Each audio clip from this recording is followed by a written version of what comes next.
네, 오늘은 이제 인공지능이 의사를 대체할 수 있는지 뭐 이런 이야기들 요즘 많이 나오고 있기 때문에 요 내용을 조금 드리고자 하고요. 최근에 이제 네이처라고 하는 상당히 좀 유명한 과학 저널이 있습니다. 그래서 여기에 이제 인공지능과 이제 여러 가지 질병을 예측하는 알고리즘 이런 것들이 이제 발표가 되고 있어서 그 이야기를 조금 드리고자 합니다.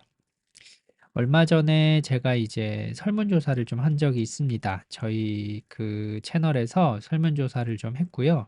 그래서 인공지능이 이제 미국에서는 최근에 많이 활성화가 됐고, 뭐 의료 환경이 좀 다른 부분이 있긴 합니다. 미국 같은 경우에는 이제 병원을 가기가 좀 접근성이 많이 떨어집니다. 우리나라에 비해서 접근성이 떨어집니다. 이제 거리상으로도 좀 땅이 넓다 보니까 뭐 가까운 병원을 가려고 해도 차로 한 20분은 가야 되고 큰 병원인 같은 경우에는 더 멀리 가야 되고요.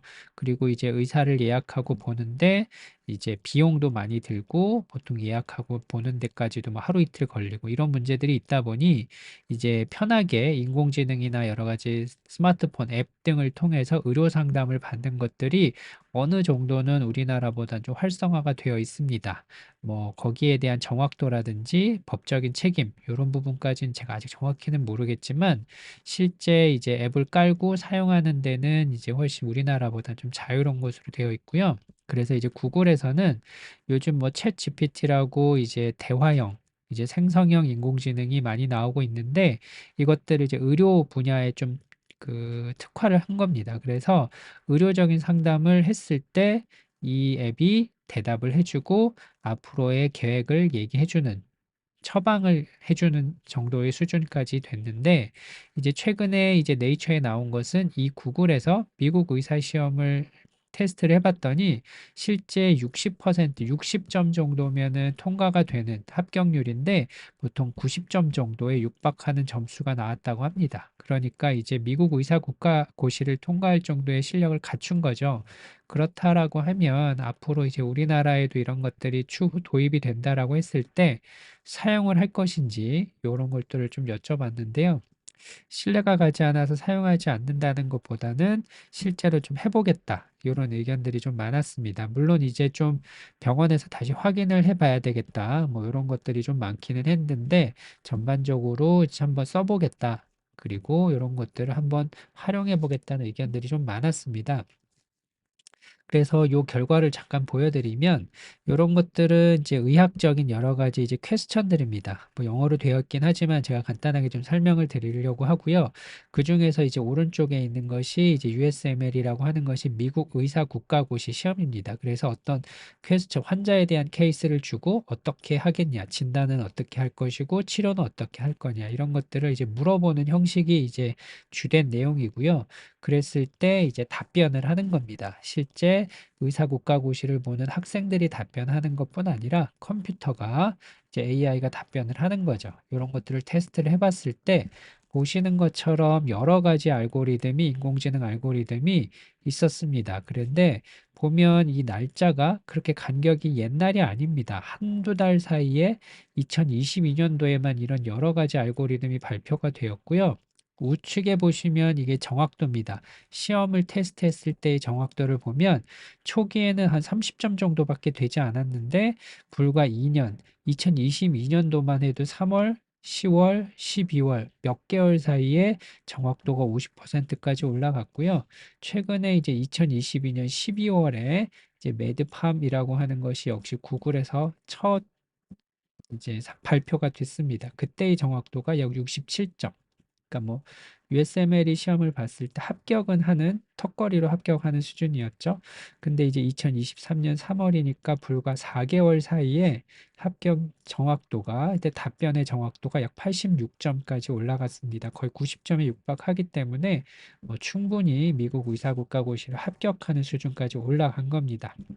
그래서 예시를 조금 들어드리면 요건 이제 영어로 되어 있지만 이제 요런 내용입니다. 이제 그 어린아이가 황달이 생겼습니다. 신생아 황달이라 그러죠. 우리가 흔히 신생아 황달이 생겼을 때 어떻게 하면 좋겠느냐 뭐 이런 질문을 했다고 합니다. 그랬을 때 이제 의사가 실제로 답변을 해서 이런 신생아 황달에 대한 전반적인 설명을 좀 해주고요. 그다음에 중간에 진단은 어떻게 하고 이게 심할 경우에는 반드시 의사의 상담을 해야 된다. 왜냐하면은 이제 신생아 같은 경우에 중증이 있을 수 있기 때문에 이런 구조적인 문제 있는지를 체크를 해봐야 된다. 이런 내용으로 답변을 한 겁니다. 근데 이게 의사의 답변서가 아니고요. 보시는 것처럼 인공지능이 이렇게 답변을 한 겁니다. 그래서 요 한 줄짜리 환자의 질문, 신생아 황달이 생겼는데 어떻게 해야 됩니까? 라고 질문을 했을 때 이제 구글에서 인공지능이 이렇게 답변을 한 겁니다. 요 내용만 읽어봐서는 이게 정말로 의사가 답변한 건지 인공지능이 답변한 건지 알 수가 없습니다. 그래서 이것들을 이제 설문조사를 한 거죠. 그 무작위적으로 설문조사를 해서 여기 보시는 것처럼 매드팜이 이제 인공지능이 답변을 한 것이고요. 요건 클리니션은 실제 사람이 답변을 한 겁니다. 그리고 그 답변한 내용을 다른 의사들에게 보여주면서 이 답변이 정말 정확한지를 물어본 겁니다. 그래서 첫 번째 봤을 때 이렇게 이제 녹색으로 좀 진하게 나온 부분이 첫 번째는 보시면 일반적으로 이제 의학적으로 생각하는 그 답변과 일치하는지를 물어본 겁니다. 그랬을 때 인공지능, 매드팜이 답변한 거는 약 92% 정도가 일반적인 의학의 기준에 합당하다라고 했고요. 이제 의사가 실제로 답변한 거는 92.9%, 거의 대동소이하게 나옵니다. 두 번째는 요거는 이제 답변이 좀 부적절했는지, 부적절한 답변이 얼마나 되는지를 보여주면 이 두 번째 인공지능 답변한 걸 보면은 약 그 18% 정도는 아직까지는 좀 부족하다. 그 적절하지 못했다라는 답변이 있었고요. 그다음에 그 사람이 실제로 답변한 거 거기에선 약 1.4% 정도가 좀 부적절한 답변이었다라고 의견을 주었다고 합니다. 그러니까 이제 부적절한 답변에 있어서는 아직까지 사람이 좀 많긴 한데 맨 마지막에 요걸 보시면 미싱 데이터라고 하는 거는 예를 들어서 어떤 정보를 이제 환자분이 주었을 때 내가 옛날에 뭐 무슨 검사를 했고 CT를 찍었고 나는 고혈압이 있고 이런 얘기들을 쭉 했을 때 그걸 바탕으로 이 환자에게 어떤 처방을 내려야 되는 거죠. 그랬을 때 이 환자가 이야기한 어떤 질문에 대해서 그런 정보들을 중요한 것들을 빠뜨리고 답변을 했는지 이런 걸 물어보는 겁니다. 그랬을 때 이제 빠뜨린 비율이 보면은 이제 인공지능 같은 경우에는 약 15% 정도가 있었다라고 보시면 되고요. 의사 같은 경우에는 약 11% 정도. 아직까지는 이제 의료진, 사람이 답변하는 수준이 약간 좋기는 하지만 통계적으로 아주 유의할 정도의 수준은 아닌 것 같긴 합니다. 그리고 또 하나는 이제 전반적인 질문을 한 겁니다. 그래서 이 답변의 수준이 이제 신뢰할 만한지 그리고 실제 도움이 될 것 같습니까? 라고 질문을 주었더니 인공지능 같은 경우에는 인공지능의 답변을 진짜 사람이 실제 보았을 때 약 94% 정도는 도움이 되고 적절했다. 뭐 이렇게 얘기했고요.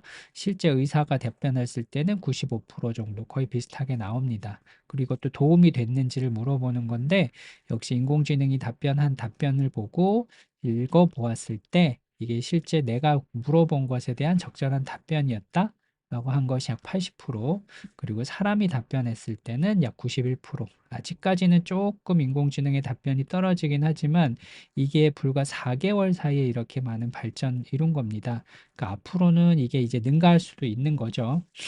그래서 이제 여러 가지 인공지능에 의한 여러 가지 의료 전달 시스템이 좀 복잡해지면서 이제 여러 가지 문제가 좀 있습니다. 인공지능이 이제 점점 발달을 하다 보면은 이제 사람이 놓치는 데이터를 모두 이렇게 모아서 답변을 해내는 이런 앱이라든지 소프트웨어가 개발이 아마 분명히 될 겁니다. 이런 것들이 먼 미래 얘기가 아니라 뭐 정말 내년에도 나올 수 있는 이런 것들이죠. 그랬을 때 하나의 핏볼은 이제 인공지능이라고 하는 거는 이제 기존의 데이터를 가지고 만들어내는 겁니다. 그러니까 기존의 의학적인 교과서, 논문, 그 다음에 이런 것들을 학습을 해서 우리가 이제 새로운 질문을 하면 거기에 기반을 해서 답변을 주는 겁니다. 그래서 단점은 뭐냐면 흔하지 않은 질병, 그 다음에 기존에 없던 병인 경우에는 데이터가 부족하기 때문에 답변을 할 수가 없습니다. 이런 것들이 이제 인공지능이 갖고 있는 아직까지 한계점이라고 할 수 있는데, 요즘 이제 오픈 AI 그쪽에서 나오는 이 인공지능은 기존의 데이터가 없어도 스스로 학습을 하고 스스로 답변을 만들어내고 유추할 수 있는 인공지능이 이제 개발이 되고 있죠. 이것도 이제 불과 몇 년이면 다 개발이 된다라고 하는데요. 그렇게 되면 이런 단점도 극복을 해서 이제 사람보다 능가하게 되는 그런 답변을 해줄 수도 있을 것입니다. 하지만 걱정이 되는 부분들은 이렇게 답변을 한 것이 이제 만에 하나 1%라도 잘못된 경우에 이제 그로 인한 뭐 의료사고라든지 법적인 책임이 있을 수 있습니다. 그런 경우에 과연 어떻게 이런 것들을 해결해야 되는지. 그래서 인공지능이 이런 발전 속도는 너무나 빠른데 이런 것들을 극복하기 위한 여러 가지 노력들이 아직은 미흡해서 좀 우려하는 목소리도 있기는 합니다.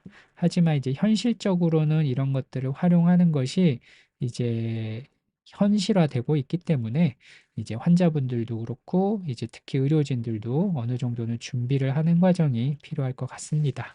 네, 감사합니다.